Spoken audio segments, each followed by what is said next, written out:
Magandang umaga. First vlog nga pala natin dito sa YouTube. Papakita ko sa inyo dito yung kubo namin dito sa bukid. Tara. Dito sa may bakuran, may mga tanim ako rito, talong, okra, ampalaya, sitaw. Ano pa ba? Yun basta.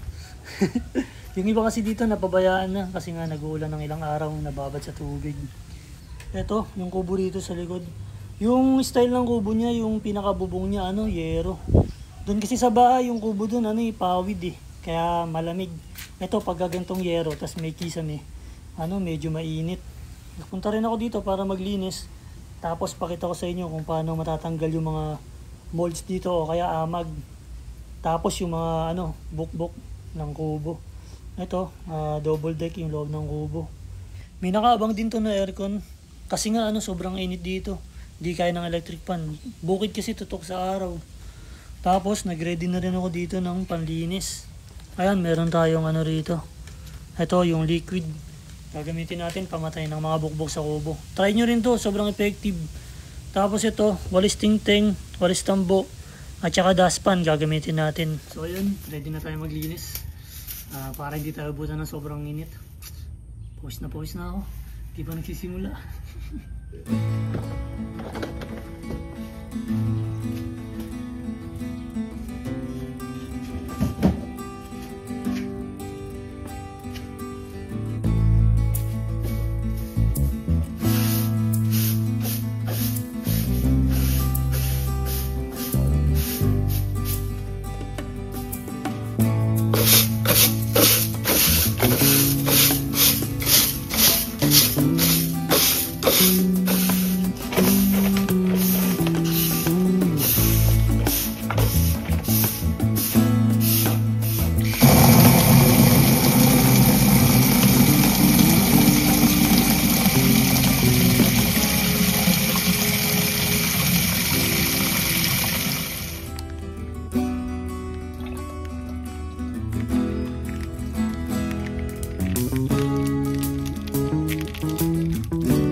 Ito, maraming beses na namin itong nagawa. Sobrang effective talaga. Sprayan lang natin to. Yan, lahat yan. Mga kawayan. Yung mga kubo namin dun sa kabila, ganito lang din yung ginagamit namin. Effective talaga. Mapapatay yung mga bukbok dun sa kawayan. Yung parang pulbos. Tapos may mga maliliit na mga insekto na sisira ng mga kawayan. Yan, sprayan lang natin ng ganyan. Bababad lang to ng ilang minutes, tapos pwede nang punasan. Mamamatay na yung mga insekto dyan. Tapos minsan binabayan to ng mga hindi ko alam tawag dun, parang mga bubuyog. Pumapasok dun sa mga butas ng ng kawayan.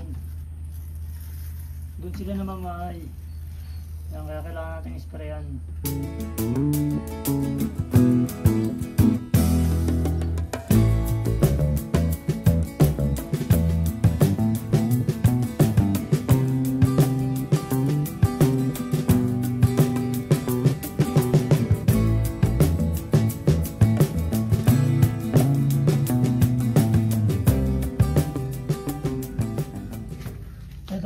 Pakita ko lang sa inyo. Ito yung sinasabi ko sa inyo na nagpupulbos dito sa kawayan na yan. Merong mga insekto yan na maliliit sa mga butas ng kawayan. Pumapasok doon. Tapos nagpupulbos. Sinisira nila yung mga kawayan sa loob. Kaya di ba minsan yung mga kawayan natin sa kubo, pag kinatok mo yun parang walang laman yung loob. Nasisira ng mga bukbok yun. So ito yun, nagiging pulbos. Yan, sinisira nila. May mga butas-butas yan. Ayan, sa kubo mga maliliit. Doon pumapasok yung mga bukbok. Tapos sinisira yung kawayan.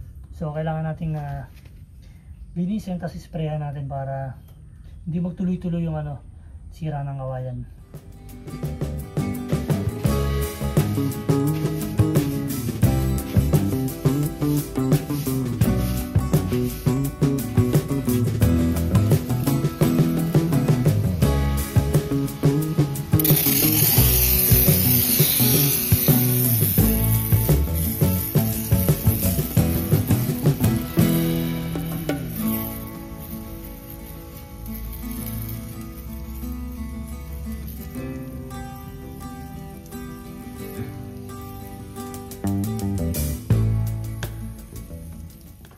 Alam niyo ba mga lods? Itong kubo na to, walang natutulog dito. Sobrang init kasi. Nag-try kasi kami ng ng kubo na may kisame. Tapos yung bubong yung style. Yung dati kasi namin yung kubo dito sa kabila, ano yun, pawid. Kaya sobrang lamig yung kahit anong oras. Dito sobrang init. Meron kasing butas dito sa baba, lalagyan na ng aircon. So kailangan talagang naka-aircon yung gantong style ng kubo. Parang bahay na kasi to eh. Kaya walang natutulog dito.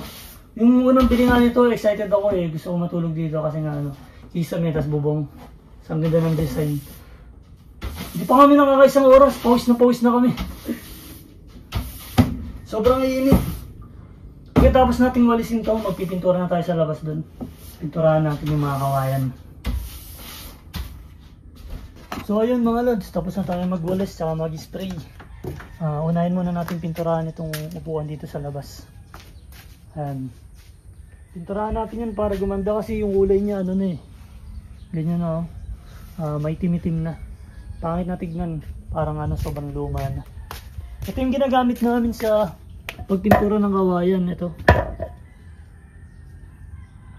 oil wood stain, sobrang ganda niyan. Pagka napintura yan sa kawayan, parang parang bago yung mga kawayan. So start na tayo, let's go.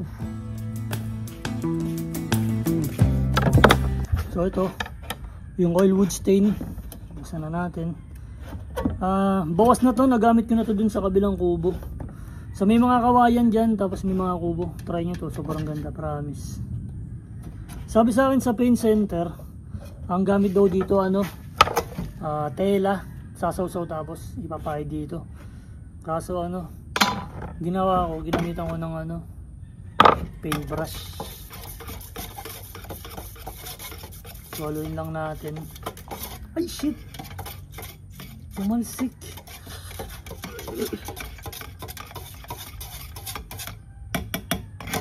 Okay, testing na natin.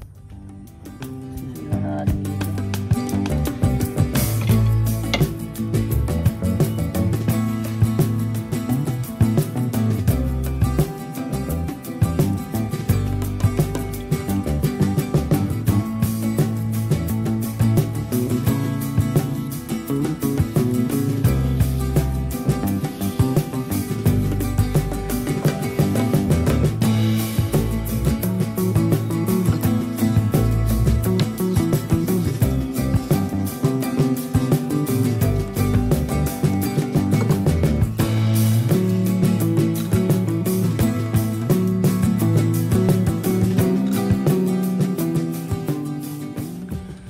So ayan, pagkatapos nating pinturahan to, patuyuin lang natin ng konti. Tapos patungan ulit natin ng isa pang pintura para mas kitang-kita yung kulay. Tapos patuyuin natin ulit, tsaka natin lagyan ng varnish. Okay, para mas lalong gumanda. Tsaka para hindi mabakbak yung pagkakapintura natin pag umulan. Okay na. So natapos na natin ito, yung first brush. Ayan maganda na, mukha ng bago. Patuyuin lang natin ng konti, tapos ipabrush pa natin ng isa para mas sobrang ganda, di ba? Habang inaantay natin na matuyo, tatapon muna natin yung mga basura dito para wala masyadong kalat. Yeah. So ito, yung mga basura, dadalhin natin dun para ipipick up na lang ng truck bukas.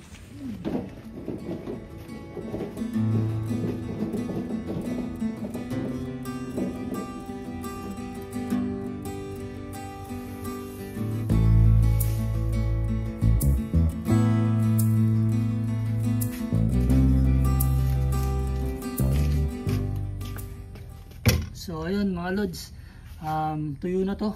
Pwede na natin i-brush. Anong oras na ba? 11:30. So kailangan tapusin na natin to bago manangalian kasi nagugutom na talaga ako. So tara.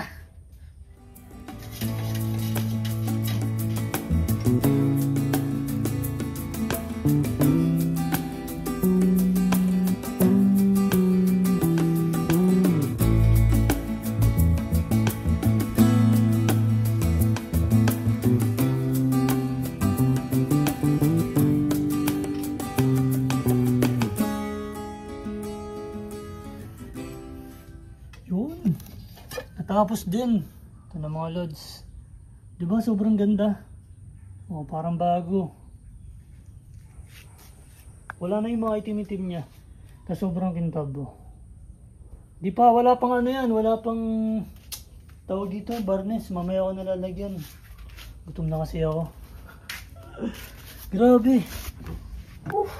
Nakapagod. Ano lang yun yung upuan pa lang yung napipinturahan ko. Hindi pa to kasama yung kubo. Baka bukas na yan. So hanggang dito na lang muna mga lods. Sa susunod na lang ulit. Paalam.